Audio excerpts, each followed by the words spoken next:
Good afternoon, everybody. It's 2nd of August 2020. I'm delighted to be here.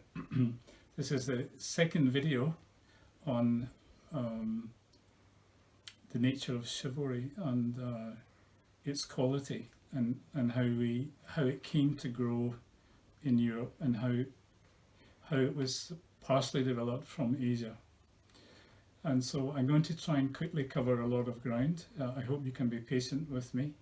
And later on, when we post it on to Facebook, you can ask questions, and I will also add some further details.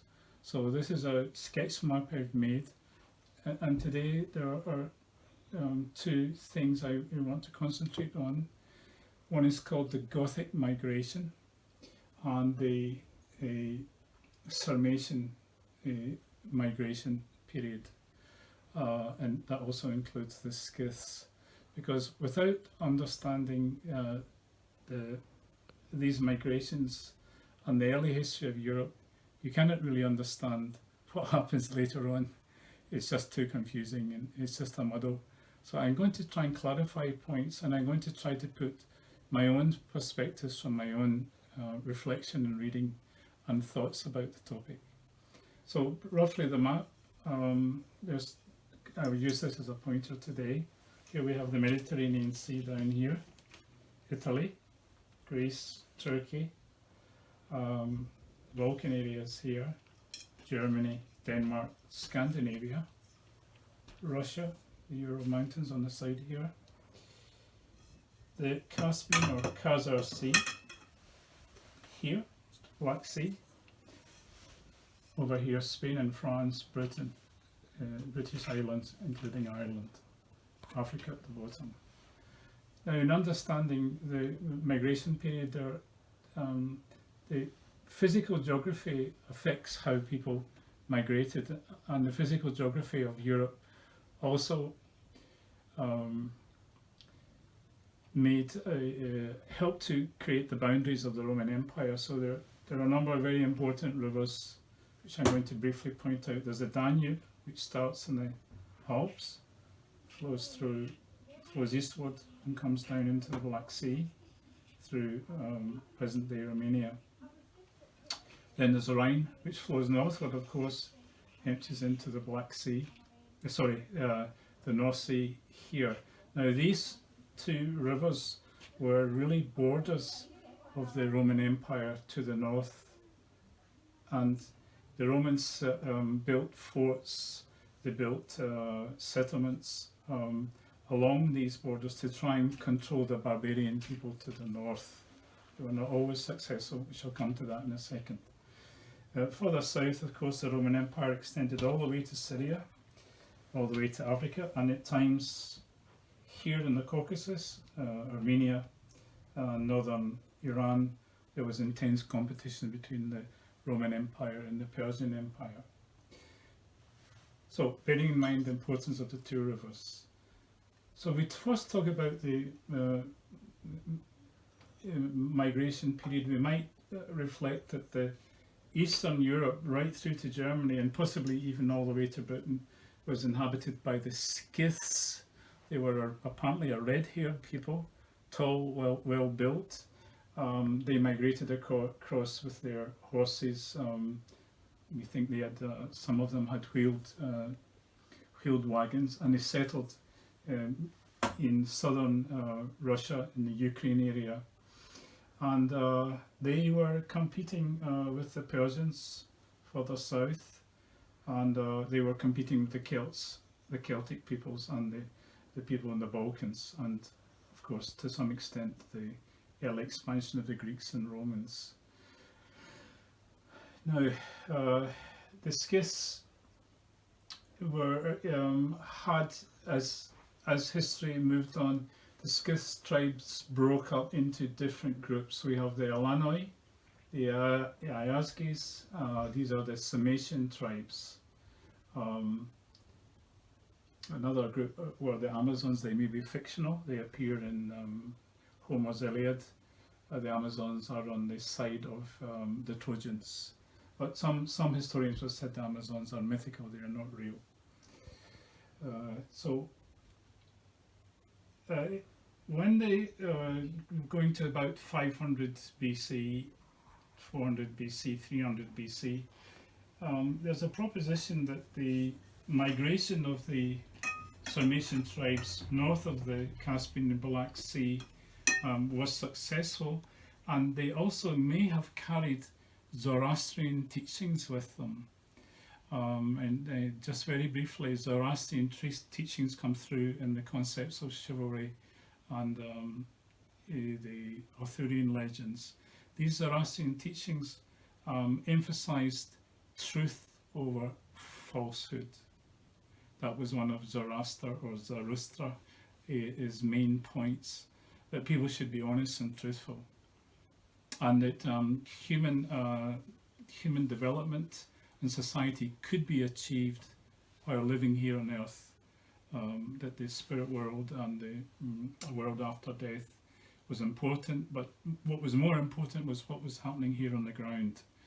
And so Zoroastrians also had this concept of a struggle between good and evil, which was constant, and that one had to be aware of it. So I think that this teaching was brought in slowly into Europe, and there are two tribes that are important in this. One is the Easges, who later on the Romans settled them, some of them as cavalry, along the Hadrian and Antonine walls. According to one source, there was 5,500 of them settled with their families and horses. That may not be, maybe that was a mistake, maybe it was 550, we don't know for sure. There's another group called the Alans, who still are settled in the Black Sea area in Georgia, in the Caucasus Mountains. They are the modern day Ossetians. They also migrated during this period.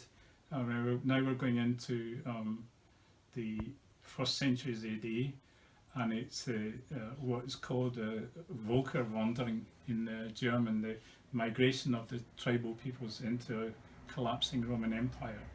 But they were also moving across, and they settled especially around in France, in Soissons, Orléans, and parts of northern France.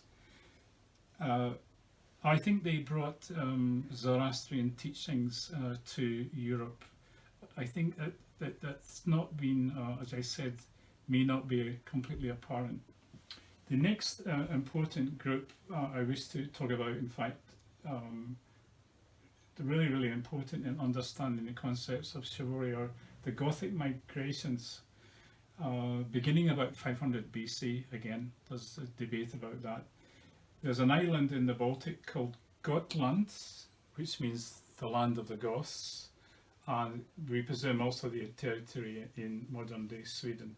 They migrated south on boats to the mouth of a Vistula river, and then they migrated south through Poland, which now we call Poland, but wasn't that in those days, and they settled somewhere around Czechoslovakia and then moved further south. Now they clashed with the Scythians and the Sarmatians. Sometimes it's believed that they intermarried or they could communicate. Other times perhaps they were at constant war. They moved, the Goths moved further south towards the Danube River, and they, after some period of contact with the Romans, they asked to migrate into Roman territory. The Romans wanted them as mercenary soldiers because their empire at this point was so large.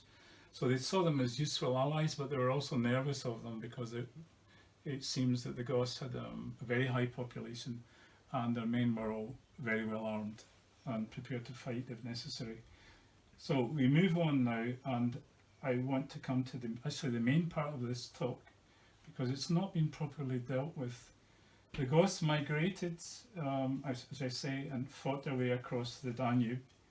Some of them eventually were employed by Emperor Constantine in the Roman armies, along with some Alans and Iasges, as I said. Others migrated westwards, and eventually made their way down into Spain, the Visigoths. However, the Ostrogoths, they had quite a long contact with the Roman Empire just around about Constantinople and the Balkans. And Emperor Justinian asked them to help him to depose some Germanic tribes that had invaded Italy.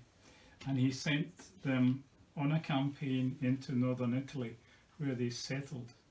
Now at this time, most of the tribes had converted to Arian Christianity. Who was Bishop Arius? Bishop Arius, he, according to the notes I've got, he was born in Egypt, in Alexander. He was a presbyter, so he was high up in the church. And he lived to be an old man, right up until he was about 80. And I think he had a lot of influence at the court in Constantinople. And at that time, there were Goths attending Constantine, because Emperor Constantine, because he'd become very powerful in the east. And there was one Goth called Theodoric, and Theodoric had actually been brought up in the Latin culture, the Greek Latin culture that existed at that time, and he was partly Romanized. And later on, Justinian had asked him to go and settle some problems that the Romans were having in Italy with other barbarians. But I think that what had happened was that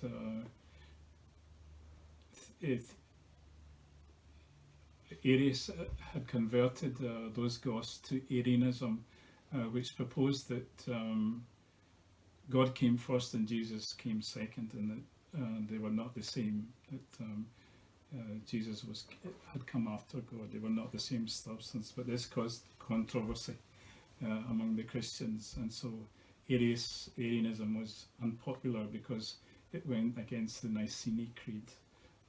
Constantine had tried to find a balance by holding a ecumenical council, one in Nicaea, and later on one in Constantinople near the end of his life, but he couldn't resolve the differences between the two.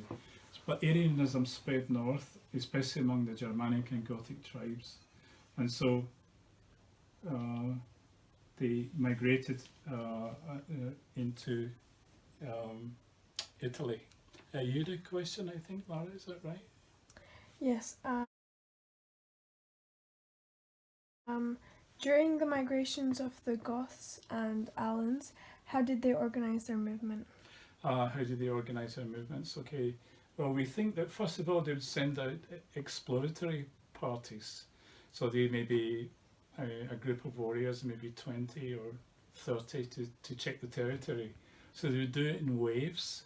So Jordanes, who was a Gothic historian, tells us that the Goths, their island had become overcrowded and they needed to get rid of some of their population. So they sent a party that settled here at the mouth of the Vistula River. And then I guess they would send messages back saying it's okay, come across. And gradually the migration became faster and faster and faster until whole population, and probably friends of the Goths, moved south because the climate's a little bit better in this part of the world than further north. And so that was how they would build up. They would, women and children would probably come a little bit later. Does that answer your question? Yes. Same for the Sarmatian tribes.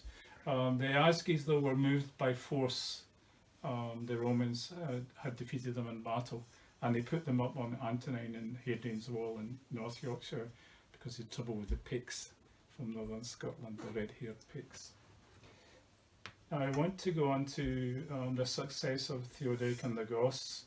Here there were Arians, as I mentioned, but their history has been obscured because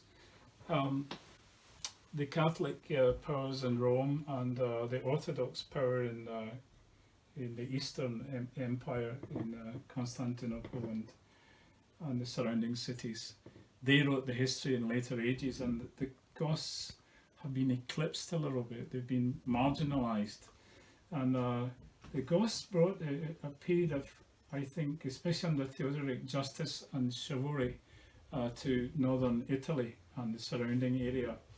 Unfortunately, Justinian wanted to reconquer this part, Spain, France and Italy, for the Eastern Roman Empire. He wanted to reclaim this land for Rome. So a kind of civil war started. But according to the Wars of Justinian, which I use as a reference, Procopius wrote that the Goths were all Arian, and therefore he didn't trust them because he favoured the other form of Christianity, and they suffered a decline. Now, Tolkien actually picks up on this. You might not have noticed, but Theoden is similar to Theodoric, and if you look at the Riders of Rohan, they are an imaginary reconstruction of the Goths. This is my interpretation, because in Tolkien's letters,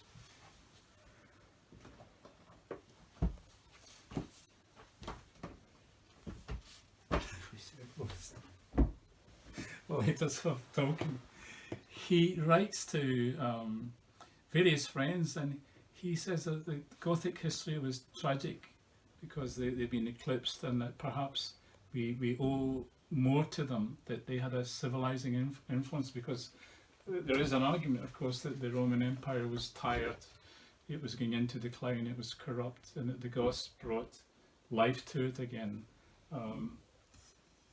Eventually, of course, as I said, some of the Goths, they disappear from Italy, some we presume migrated into Spain, and they mixed with other Germanic tribes, and that led to the richness of Spanish culture later on, which I had mentioned in the previous lecture that I had done, presentation on chivalry on El Cid, and the fight with the Moors and the Arabs from the Maghreb.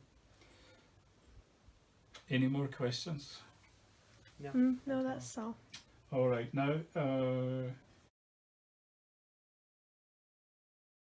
Surely the difference between the groups was environmental and climatic factors as well as their diets? yes, that's a counter argument to my proposition. Certainly the northern Europeans had a heavy meat diet, and that may have made them bigger. The southern Europeans, less sun, more in the way of fish and olives, may have led to them being slightly smaller, darker featured.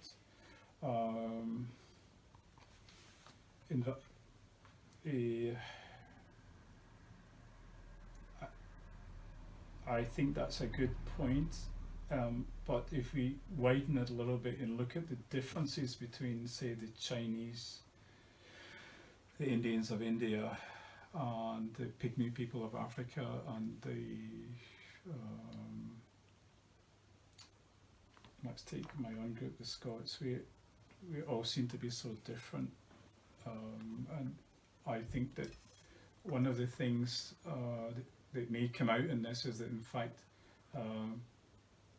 Europeans are extremely mixed up genetically, and perhaps here in Scotland there was a study done saying that in the UK itself, the Scots were the most genetically mixed people in the UK. Lara, have you any other questions? No. No? All right. So again, I would like to maybe praise Theodoric the Great. He was called Theodoric the Great, the Christian who brought justice, and some of his forebears and ancestors and the people who came after him to northern Italy, and created a just and honourable state there. It was eclipsed and its history has been forgotten, tragically. I think also we underestimate when the Goths and the Alans and related tribes crossed the Rhine.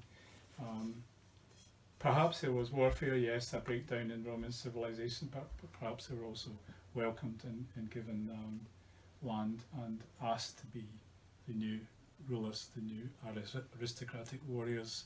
And from those aristocratic warriors you get the Franks, the Frankish state, Charlemagne, and you get, as I said, El Cid, and also here in Britain we've got the Arthurian story and the Finn MacCoolin Island, but that's another video.